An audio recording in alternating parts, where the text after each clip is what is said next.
बिस्मिल्लाहिर्रहमानिर्रहीम। नाज़रीन अस्सलाम वालेकुम, मैं हूं इमरान वसीम।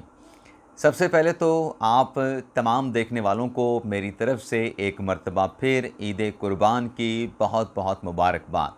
और ये नाज़रीन मुबारकबाद का सिलसिला तब तक चलेगा जब तक ईद कुर्बान के जो 3 दिन हैं वो गुज़र नहीं जाते। तो पाकिस्तान में और पाकिस्तान के साथ जो अतराफ़ में जो हमसाए हैं वहाँ पर भी मुसलमान जो है वो ईद कुर्बान का दूसरा दिन मना रहे हैं। और जिन ममालिक में वेस्ट में ख़ास तौर पे आज ईद उल अज़हा का तीसरा दिन है तो उन्हें भी इस ईद की बहुत बहुत मुबारक। तो नाज़रीन, इस प्रोग्राम में जो ख़बर आपके साथ हम शेयर करने जा रहे हैं बड़ी अहम ख़बर है।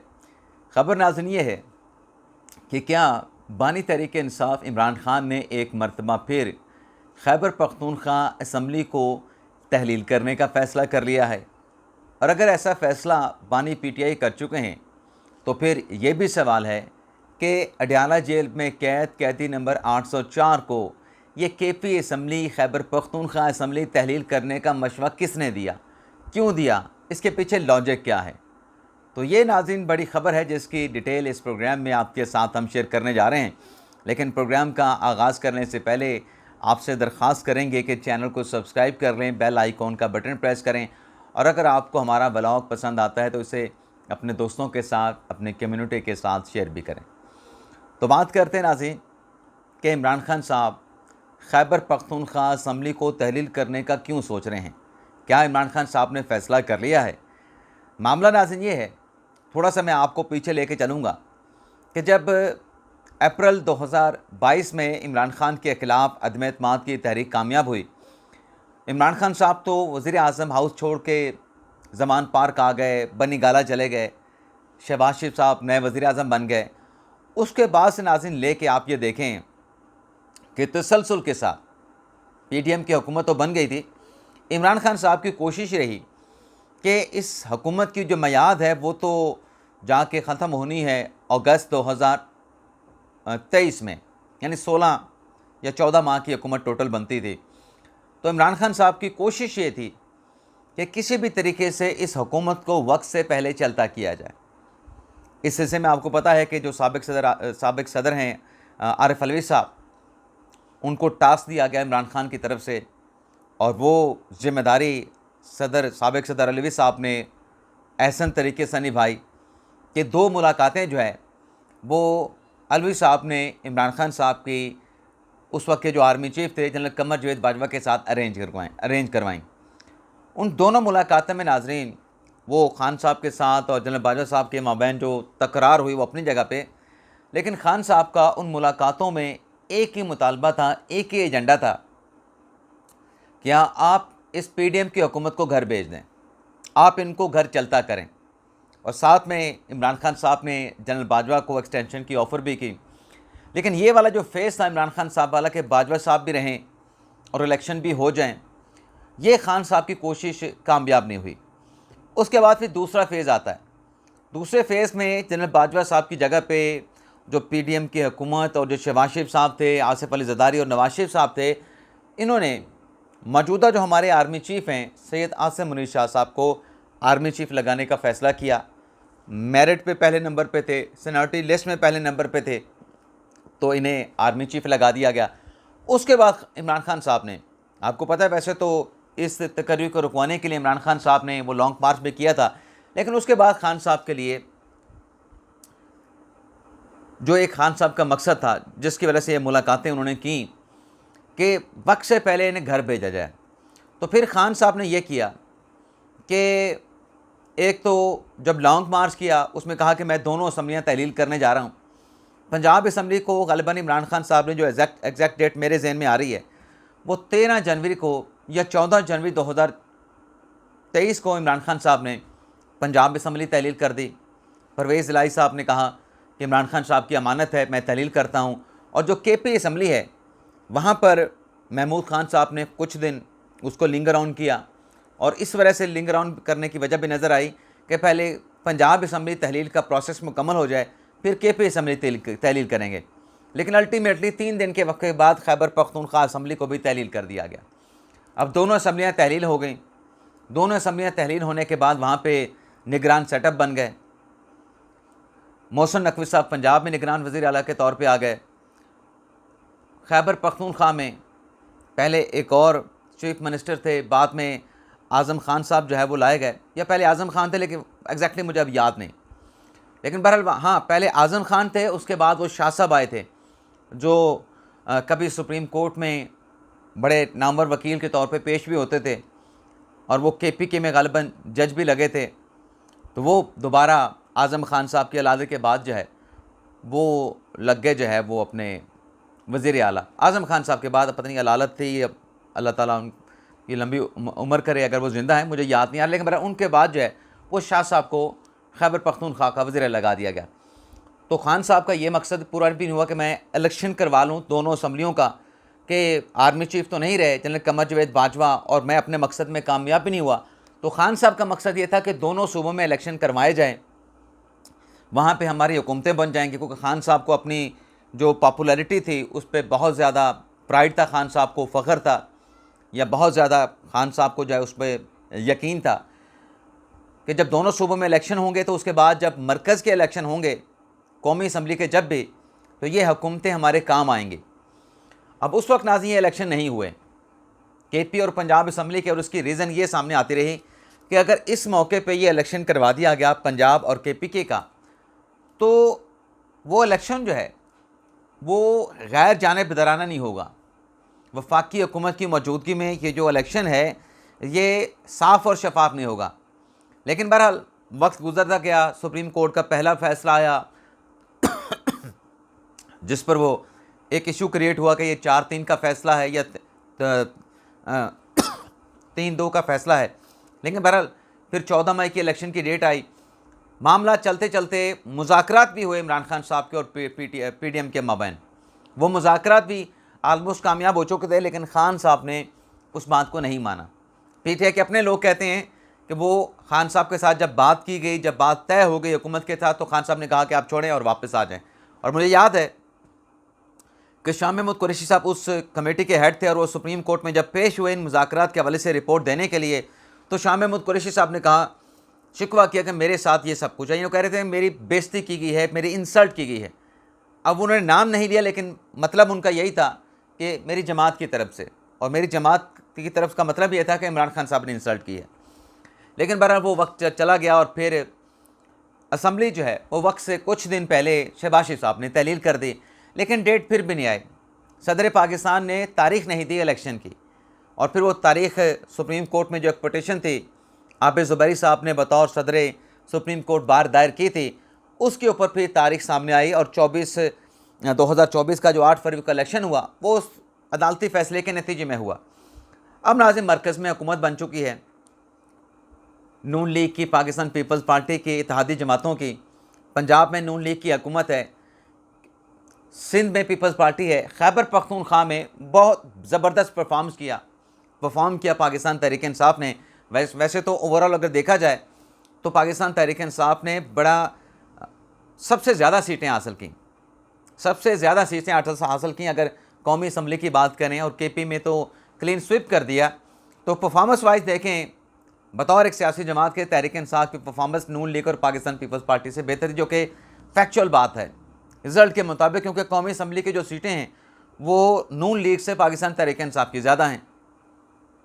लेकिन भारत KP में हुकूमत बन गई। अब नाज़रीन जब हुकूमत बनाने का प्रोसेस चल रहा था तो खान साहब को ऑफ़र भी की गई कि आप मरकज़ में हुकूमत बना लें। खान साहब ने इनकार कर दिया कि मरकज़ में हुकूमत, वैसे तो कहते हैं ना अभी हमारा मैंडेट वापस करें, इमरान खान साहब वापस आएंगे और वज़ीर-ए-आज़म बनेंगे, ये ऑफ़र की गई।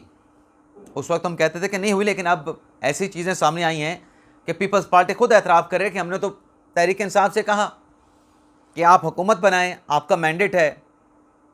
लेकिन तहरीक इंसाफ ने इसलिए हुकूमत नहीं ली, इमरान खान साहब ने इसलिए मरकज़ में हुकूमत नहीं बनाई, क्योंकि खान साहब को पता था कि अगर मैंने हुकूमत बनाई तो 4 से 5 माह के अंदर हमारी जो हुकूमत है उसकी सारी पॉपुलैरिटी जो है वो ज़मीन बोस हो जानी है। क्योंकि मुआशी हालात ख़राब थे, और मुआशी हालात कब से ख़राब हुए, ये कोई पिछले साल 1.5 साल की बात नहीं, ये 2017 से पाकिस्तान के मुआशी हालात ख़राब होना शुरू हुए, और अब उसको संभाला देने के लिए कोशिशें की जा रही हैं। लेकिन बहरहाल अब इमरान खान साहब को जब हुकूमत KPK में बन गई और मरकज़ में हुकूमत नहीं ली गई, तो खान साहब का मकसद ये था कि अली अमीन गंडापुर साहब जो हैं बेहतर परफॉर्म करेंगे, उनकी वापसी के हवाले से, उनके केसेस के हवाले से कुछ ना कुछ करेंगे। और साथ में इमरान खान साहब को ये भी था कि मैंडेट के बाद अब उनका जेल में रहना ज़्यादा अरसा जो है वो मुमकिन नहीं होगा कि उन्हें जेल में रखा जाए। अब नाज़रीन ये हुआ है, जो चीज़ें हमें ज़राए ने बताई हैं वो ये है कि इमरान खान साहब जो हैं अपनी टीम से बहुत ज़्यादा नाला हैं। कप्तान जो है अपने खिलाड़ियों पर यूँ समझें कि बड़े बरहम हैं, बरस रहे हैं कि जो परफॉर्मेंस होनी चाहिए थी केपीके में हुकूमत बनने के बाद वो उस तरीके से परफॉर्मेंस सामने नहीं आई। आपको याद होगा कि पिछले दिनों एक ऑडियो भी सामने आई थी, एक मीटिंग थी जिसमें अलीमा खान साहबा थी, जिसमें अली अमीन गंडापुर साहब थे, तमाम थे। वहाँ पे क्या बात हो रही थी? यही बात हो रही थी कि खान साहब की रिहाई के लिए कोशिशें नहीं की गई। वैसे नाज़रीन, जो मुझे कप्तान अपने खिलाड़ियों पे जो बरहम है, इससे मुझे याद आया कि जो पाकिस्तान टीम की हालिया वर्ल्ड कप में जो परफॉर्मेंस है उस पर हमारे जो कोच गैरी क्रिस्टन हैं उन्होंने भी पोल खोल दिया है पाकिस्तान की क्रिकेट टीम का। वो पहलू वो सामने लेके आए हैं जो शायद आम लोग नहीं जानते थे। क्रिकेट बोर्ड वाले जानते होंगे, पाकिस्तान के फार्मर प्लेयर जानते होंगे।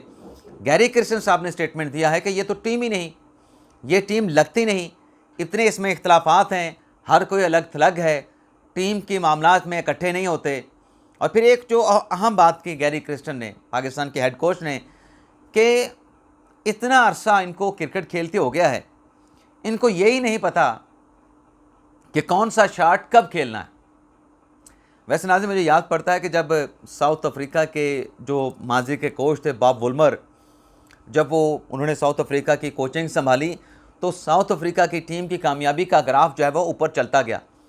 और फिर जब बॉब वुल्मर अलग हुए साउथ अफ्रीका की टीम की कोचिंग से, तो 2003 में पाकिस्तान ने बॉब वुल्मर की खिदमात को हासिल किया। तो बॉब वुल्मर ने आके पाकिस्तान टीम को ये सिखाया, जब वो 2007 तक के वर्ल्ड कप तक पाकिस्तान की टीम के साथ थे, कि भाई आपने 300 गेंदें हैं, आपने गेंद मिस नहीं करनी, आपने कोशिश करनी है 6 बॉलों पे 6 सिंगल करने हैं, आपने डॉट बॉल नहीं खेलने, ना लगाएं छक्का, ना लगाएं चौका, बॉल मिले तो आप छक्का लगाएं, चौका लगाएं, अदरवाइज़ आपने स्ट्राइक को रोटेट करना है, आपने हर बॉल पे ये रखना है कि मैंने इस बॉल पे सिंगल लेना है। तो उस दौर में देखें कि इंज़मामुल हक पाकिस्तान के कैप्टन थे, तो बड़ा एक तसलसल था कि टीम सिंगल डबल पे बहुत खेलती थी। उससे पहले आप साउथ अफ्रीका को निकाल के देखें, वो भी सिंगल डबल पे बहुत खेलते थे। तो गैरी क्रिस्टन वही बात कर रहे हैं कि मालूम ही नहीं कि कौन सा शॉट कब खेलना है, स्ट्राइक को कैसे आगे लेके जाना है, टीम को कैसे आगे लेके जाना है। और यूनिटी तो नाज़रीन कामयाबी की ज़मानत होती है। अब हेड कोच कह रहे हैं कि पाकिस्तान की टीम में यूनिटी नहीं है, लेकिन बहरहाल ये जिक्र बीच में आ गया। अब नाज़रीन मामला ये है कि इमरान खान साहब बरम है कि वो परफॉर्मेंस नहीं। अब खान साहब को ये मशवरा नाज़रीन दिया गया है कि मौजूदा हालात में जब केपी असम्बली भी डिलीवर नहीं कर रहे, खैबर पख्तूनख्वा के वज़ीर आला भी डिलीवर नहीं कर पा रहे, तो आप ऐसा करें। अच्छा, क्यों डिलीवर नहीं कर पा रहे, उस पर भी जो ज़रा ये बताते हैं कि देखें। अच्छा, इसके मकसद दो हैं केपी असम्बली को तहलील करने का जो मशवरा दिया गया है। एक तो ये है कि अली अमीन गंडापुर साहब को मर्जी का चीफ मिनिस्टर नहीं दिया गया। अली अमीन गंडापुर साहब जो हैं अपनी ब्यूरोक्रेसी को हटा नहीं सकते, आईजी वही पहले वाले लगे हुए हैं।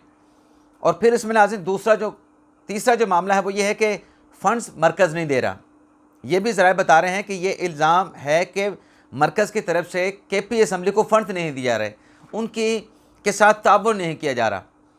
ये नाज़रीन दावे हैं, इसको आप हकीकत भी नहीं कह सकते। ये ज़राए बता रहे हैं कि ये सोच तहरीक इंसाफ के हलकों में पाई जाती है। दूसरी तरफ नाज़रीन जो मामला ज़राए बताते हैं वो ये है कि जो SIFC है, जिसे अब PTI के लोगों की तरफ से या सोशल मीडिया की तरफ से टारगेट किया जा रहा है कि ज़ीरो परफॉर्मेंस है, इनको नज़र आ रहा है कि जो माइनिंग है वो भी खैबर पख्तूनख्वा में होगी, माइनिंग कानकुनी। और फिर उसके साथ साथ जो SIFC के तहत एग्रीकल्चर जो ग्रीन रेवोल्यूशन का जो एक नाम से एक और प्रोजेक्ट है, उसके लिए ज़मीनें भी एक्वायर करनी है और फिर आगे उनको लीज़ पे देना है। तो मकसद ये है कि ये सारी चीज़ें रोकी जाएं। अगर ये चलेगा तो मुल्क में इस्तेहकाम आएगा। तो साथ में सोच ये है कि जब केपी असम्बली नहीं होगी, जो खान साहब को मशवरा दिया गया, तो इस सूरत में SIFC ब्लॉक हो जाएगा।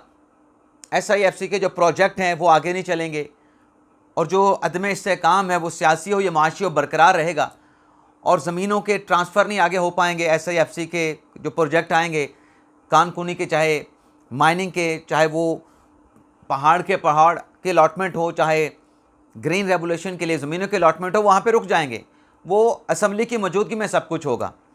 तो मशवरा ये दिया गया कि आप KP असम्बली को तहलील कर दें, और इस मौके पे अगर आप KP असम्बली तहलील करेंगे तो पिछली मरतबा जो हुआ था कि पंजाब असम्बली और KP असम्बली तहलील करती हुई इलेक्शन नहीं करवाए गए, उस वक्त तो वक्त बहुत थोड़ा था आम इंतखाबात के इनेकाद में। अभी तो पूरे 5 साल पड़े हैं। तो इनके लिए वहाँ पे निगरान सेटअप को ला के या गवर्नर राज वहाँ पे बना के मामलात को चलाना आगे मुमकिन नहीं होगा। तो जब ये अदम इस्तेहकाम की तरफ जाएंगे तो उस पर ज़रा ने बताया कि तो फिर ये आपके साथ नेगोशिएशन, आपके साथ बातचीत करना, आपके साथ बैठने के लिए तैयार होंगे। अब ये खान साहब को मशवरा दिया गया है, खान साहब इस पर सोच रहे हैं। खान साहब ने इस पर फैसला नहीं किया, क्योंकि इस मशवरे के साथ साथ विद इन द पार्टी ऐसे एलिमेंट्स भी मौजूद हैं जो खान साहब को ये बता रहे हैं कि KP हुकूमत इस वक्त जो है हमारे लिए एक शेल्टर है। जो कुछ पंजाब और KP असम्बली तहलील करने के बाद हमारे साथ हुआ, अब वहाँ पर हमारी हुकूमत बनने के बाद हमें एक तहफ़्फ़ुज़ है, हमें एक प्रोटेक्शन है, एक शेल्टर हासिल है। तो पार्टी के अंदर लोग ये कह रहे हैं, जो हमें ज़रा ने बताया कि वो खान साहब को ये मशवरा दे रहे हैं कि इस बात को छोड़ें और आप दबाव के हवाले से, एहतजाज के हवाले से चीज़ों को आगे लेके चलें। ये जो नाज़रीन मैंने कल भी कहा था जुलाई अगस्त की डेट दी जाती है, उसमें ये चीज़ भी शामिल है, ये एलिमेंट भी शामिल है। अब देखते हैं जो मशवरा देने वाले हैं, एक वो हैं कि आप KP असम्बली तहलील कर दें, एक वो हैं कि तहलील ना करें, हम उल्टा फंस जाएंगे, हमारे लिए मसाइल पैदा हो जाएंगे। अब खान साहब किसका मशवरा मानते हैं? इसके साथ साथ नाज़रीन वैसे खान साहब को एक और भी मशवरा दिया गया है, और ये नाज़रीन मशवरा दिया है मुस्लिम लीग नवाज़ के रहनुमा ख्वाजा आसिफ साहब की तरफ से। अब ख्वाजा आसिफ इमरान खान साहब को क्या मशवरा दे सकते हैं, अभी नाज़रीन आपको बताते हैं। ख्वाजा आसिफ साहब नाज़रीन इमरान खान साहब को ये मशवरा देते हैं, बल्कि पहले तो वो इल्ज़ाम लगाते हैं कि ये जो एक इर्ताश पाकिस्तान की सियासत में आया है, जो गालम गलोच आया है, ये पिछले कुछ अरसे में आया है। ख्वाजा आसिफ साहब क्या कहते हैं? उन्होंने कहा जी, वज़ीर दिफा ख्वाजा आसिफ कहते हैं कि सियासत 8-10 साल से जब से PTI को रोल मिला है ज़ाती दुश्मनियों में तब्दील हो गई है। उसकी वो रीज़न भी दे रहे हैं आगे चल के। उन्होंने कहा कि मिसाक़ जमहूरियत में ऐसी सियासत का दरवाज़ा पीपल्स पार्टी और नून लीग ने बंद कर दिया था, लेकिन ये दरवाज़ा पाकिस्तान तहरीक इंसाफ ने पहले से ज़्यादा शिद्दत के साथ इसको खोला। यानी जो एक ज़ाती दुश्मनी की जो सियासत थी, जो एक मिसाक़ जमहूरियत नून लीग और पीपल्स पार्टी में हुआ, ख्वाजा आसिफ साहब कहते हैं कि हमने ये दरवाज़ा बंद कर दिया था, लेकिन इस दरवाज़े को ज़्यादा शिद्दत के साथ इमरान खान साहब ने खोला। आगे वो कहते हैं कि सियासत में गालम गलोच सोशल मीडिया पर भी नज़र आएगी। PTI ने अपने दौर में इसको फ़रोग़ दिया। उनका कहना था कि आगे बाकी वो अपनी सियासत की बात कर रहे हैं, तो आगे वो चल के मशवरा इमरान खान साहब को ये दे रहे हैं कि जो बदले की सियासत है वो इमरान खान साहब को जो है ख्वाजा आसिफ साहब कहते हैं कि नहीं करनी चाहिए। कहे वो ये रहे थे, एग्जैक्टली उनके अल्फाज क्या थे कि बानी PTI को मशवरा है कि बदले और इनकलाब की सियासत ना करें, वतन की, कौमियत की सियासत करें। तो ये नाज़रीन आज का हमारा व्लॉग, उम्मीद करते हैं कि आपको पसंद आया होगा। आपसे इजाज़त चाहते हैं। अल्लाह ताला हम सब का हामी नासिर हो। अपनी ढेर सारी दुआओं में याद रखिएगा। अल्लाह हाफ़िज़।